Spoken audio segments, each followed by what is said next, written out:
வணக்கம், என் பேர் ஹரிஷ். நான் ஆர்எம்கே பிரிக்ஸோட ஓனர். இது 20 வருஷமாக நாங்கள் பண்ணிகிட்ருக்கோம். எங்கள் அப்பா ஆரம்பித்த பிஸ்னஸ் இப்போ நான் கண்டினியூ பண்ணிகிட்ருக்கேன். ஆல் ஓவர் சென்னை ஃபுல்லாக சப்ளை பண்ணுறோம். நிறைய கஸ்டமர்ஸ் எங்கிட்ட இருக்காங்க. என் குவாலிட்டி நல்லா இருக்குன்றதால ரெகுலராக இது எனக்கு கை கொடுத்துட்ருக்கு. சுற்றி பார்க்கலாம், மொத்தம் என்னுடைய ப்ரொடக்ஷன் தான். வாங்க, நான் என்னோடய ப்ரொடக்ஷன் உங்களுக்கு காட்டுறேன். இதுதான் ஃபஸ்ட்டு ப்ராசஸ்ஸு. இதில் என்ன பண்ணுவாங்கன்னா, மண்ணை 2 நாள் தண்ணி ஊற்றி முதல்ல ஊற வைப்பாங்க. இது 2வது ப்ராசஸ்ஸு. இந்த மண்ணை ஊறின மண்ணை கொண்டு வந்து இந்த மாதிரி பரப்பி இதில் தண்ணி ஊற்றி 8 மணி நேரம் நல்லா புளிக்கிற மாதிரி விட்டுட்டு அதிலிருந்து வண்டியை, அதாவது டிராக்டரை விட்டு நல்லா ரோல் பண்ணி மண்ணை பதத்துக்கு கொண்டு வந்ததுக்கு அப்புறமா அங்கிருந்து கல்லை அறுக்க ஆரம்பிப்போம். இது 3வது ப்ராசஸ். அதாவது இந்த பதத்து வந்த மண்ணை இந்த மாதிரி ஒரு பெட்டியில் மண்ணை போட்டு அழுத்தி ப்ரெஸ் கொடுத்து நல்லா அதை அப்படியே கவுத்து வெளியில் கொண்டு வந்து காய வைப்போம்.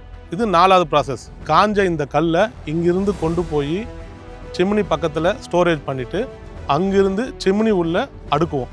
இது 5வது ப்ராசஸ். இந்த மாதிரி அடுக்கின சிம்னியில் அடுக்கின கல் மேலே கரியெல்லாம் போட்டு கொளுத்துவோம்.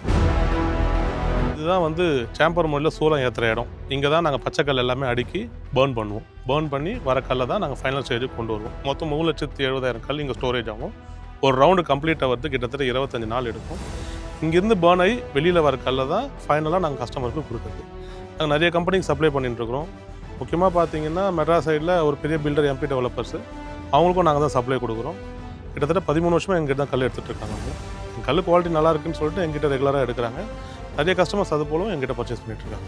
எம்பி டெவலப்பர் பற்றி சொல்லணும்னா, எங்கள் அப்பா காலத்துலேருந்து அவங்க பிஸ்னஸ் கொடுத்துட்ருக்காங்க. 13 வருஷமாக அவங்களோட நாங்கள் பிஸ்னஸ் பண்ணிட்டுருக்கோம். அவங்க விஷனுக்கு ஏற்ற மாதிரி ட்ரஸ்ட் ஃபார் எவர்ன்ற போல் எப்போ பிஸ்னஸ் பண்ணாலும் சொன்ன வார்த்தையை காப்பாற்றுற மாதிரி எங்களோட பேமெண்ட்ஸை கரெக்டாக டைமுக்கு கொடுத்துடுவாங்க. எங்களோட ரிலேஷன்ஷிப் இப்பவும் இல்லை, எப்போவுமே தொடரும்.